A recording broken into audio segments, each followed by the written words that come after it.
What's up? I'm Coach Dan Blewett. In today's video, let's talk about pitching machines. We'll talk about what you should look for if you're going to buy one, how they can help a coach or a parent help their kid get more reps or their team get more reps, and what are some of the features you should look for, what are some of the limitations, and what you should maybe spend on a pitching machine, all those sort of things. Let's talk about that in today's video.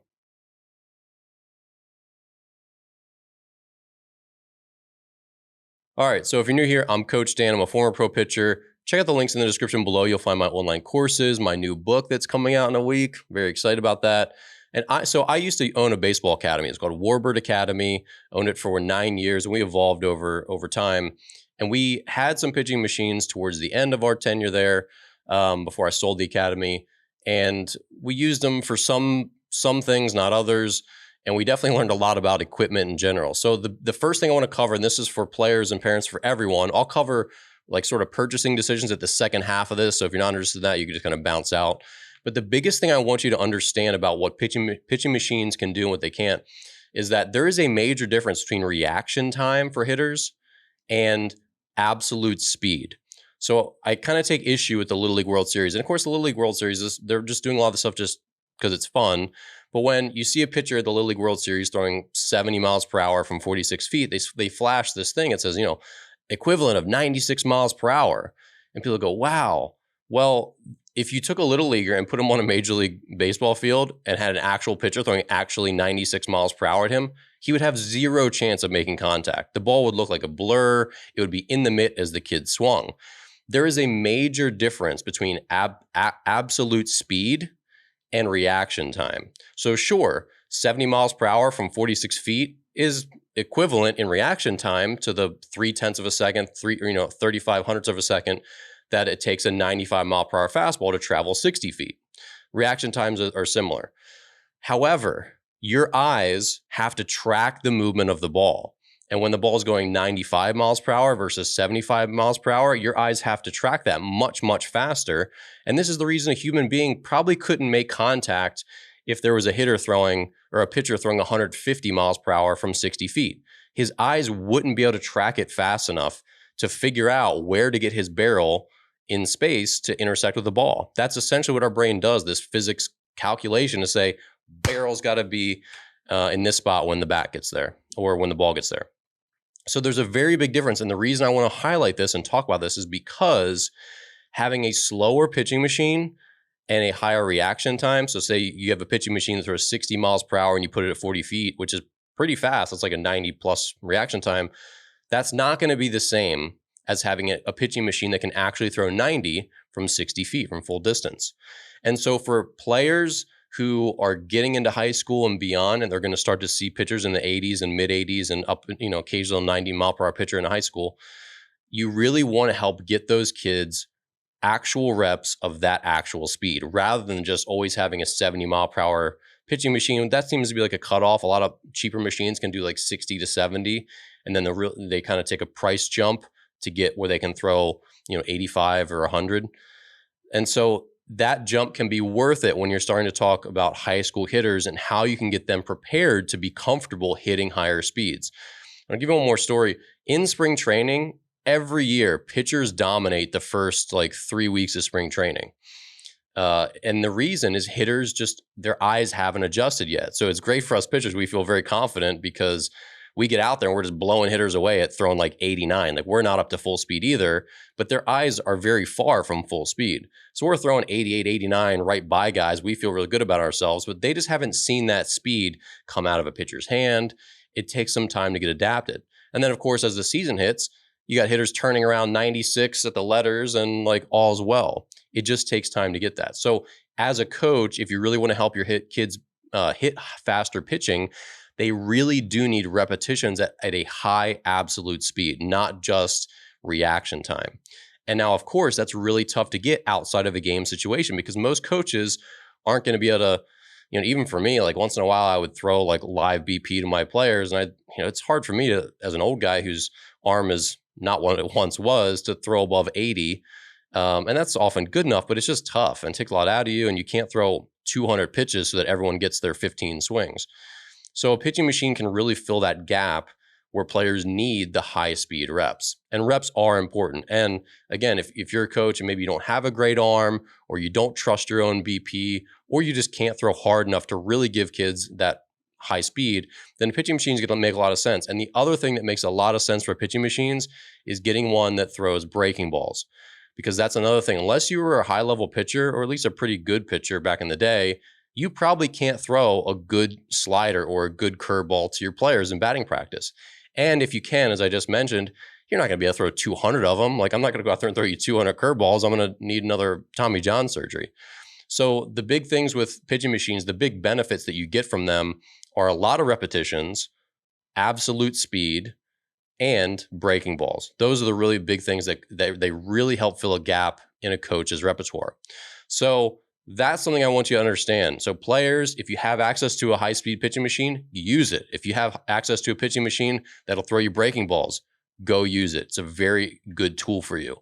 Now, for coaches or parents, if you might be considering a pitching machine purchase, let's talk through some of the options. So now, I'm not going to recommend specific brands because I haven't been involved in a pitching machine purchase for a long time. But here's the thing: pitching machines, they're precise instruments. They have a lot of machining. They have to be really durable. There's a lot of heavy steel. Like, they're very well made. They're well engineered. So if you're going to buy something and you want to spend $500, you either have to find a really old used one for that price, or you're going to get something really, really cheap. The big thing that I learned as a baseball academy owner is that if you really want to use something for a long term, you have to buy something that's high quality. We were always surprised. We're like, oh, this new sled for our strength training facility, it looks pretty durable. It's not like the highest end. Kids destroyed it. Like, you get an L screen. I don't want to spend $600 on an L screen. That seems crazy. They destroy it. You have to buy really high quality stuff if kids are going to be smacking baseballs off it, if they're going to be taking hundreds and thousands of swings. Stuff is going to get destroyed. So my first recommendation is spend as much money as you can on a pitching machine. You're going to get what you pay for. Again, I don't know the different brands at this moment, but the difference between a $2,000 machine and a $1,000 machine is going to be significant, and it's going to be worth it. As far as like some of the options, you might not need what a $4,000 machine can do. But again, you always get what you pay for as far as durability when engineering and durability is concerned. And this is definitely one of those examples. So the big things that I already mentioned, you want to get as high a speed as you can afford. And you definitely want to get a machine that can throw breaking balls if you can afford it. The other big things are you want it to be portable. And this was our big bottleneck in our academy. We did not want to be spending time out of our day lugging these very heavy and clunky. I mean, we had these little ATEC machines that threw about 70 miles per hour, so we didn't even use them that much. And when we did, it was more for set up for softball or for the younger kids, where 70 is fine up until like age 14. But even then, those machines were not that big, and they were heavy and awkward. Not all of our employees could move them. It's like had a tripod attached. It was a terrible ordeal. So if I was a coach trying to unpack that and take it out to the local field or put it in the local free batting cage, it would be a nightmare. So you definitely want to invest in wheels if one comes with wheels. And just portability is a really, really important thing. Obviously, you want to be able to have it throw real baseballs if it allows that. I know the Hack Attack machines do that. Those are pretty amazing machines in general. I do know a little bit about the Hack Attacks.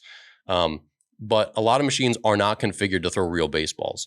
The advantage to a machine that throws real baseballs is that kids will get to see the spin.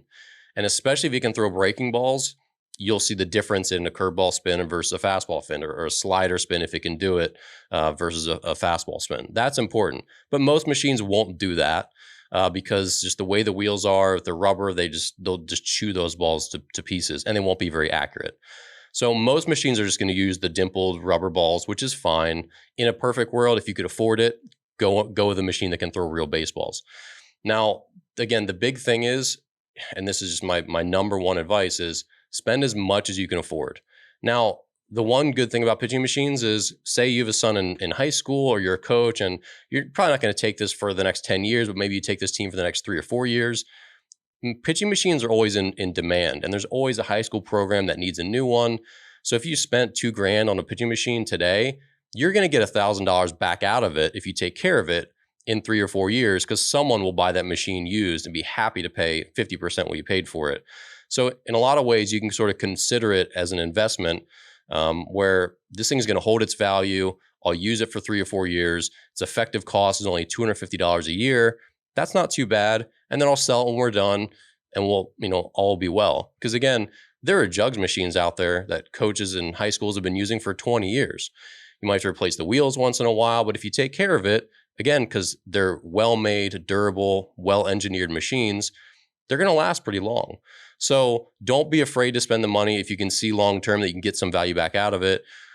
Or if it's from if it's from your team, like, hey, tell everyone, look, $100 a kid is going to get us $1,500 towards this machine. I'll kick in another $500 as coach, whatever. That gets you a $2,000 machine. That's going to do a lot. And everyone's going to be hopefully bought in to use this thing a ton, get a lot of reps. So it can be a good investment. And again, there just might not be a good way for you to get all those reps for kids. Because again, 1 coach, 2 coaches, it's just tough to throw that much batting practice. And most batting practice is just not going to be high speed enough and have the quality that you're looking for. The last thing I'll mention is that fungo capability can be nice, where you can take the machine, angle it up into the air, and hit some gigantic fly balls to your kids. That's especially good for catchers if you don't know how to hit a high over the top catcher pop-up. Now, sometimes that's more trouble than it's worth, to be quite honest. And I have a video, I'll link to it below, that's just, I instruct you on how to hit good fly balls. So I always, as a coach, say invest in yourself first, buy a nice fungo bat or use a little league bat. Those are great. It's what I explained in the video. Get a 28-inch aluminum bat off eBay for $40. Those can be great for hitting fly balls to your team. And you can hit a decent catcher pop-up if you really just take the time to practice it. It's not that hard. It's not that easy, but it's not that hard. So the fungo capability can be really helpful, where one coach could just be pumping fungos into the outfield while you're hitting ground balls to your infielders. And it can make up, again, for a coach that maybe doesn't have the ability to hit great fly balls. That's another consideration. Some machines are configured to do that. Other machines are not. So if that's important to you or you want that option, then definitely consider that. But again, I don't know that much about the different brands today. Back in the day, I used to, but today I'm a little bit outdated. But these are the big things. Spend as much as you can. Machines, they need to be durable. So expensive is going to mean it's going to be better, have more durable, higher quality engineering and materials. It's just, you're always going to get what you pay for. And then, but hopefully you can get some of that value back out. When you're done with it years down the road, you can resell it. All right. So hopefully this video is helpful, and it was a little bit of a outside topic, but I know for coaches and people who are out there buying, it can be a big purchase. So if you have any questions, leave them in the comment below, or leave a comment in the comment section below, and I'll see you in the next video.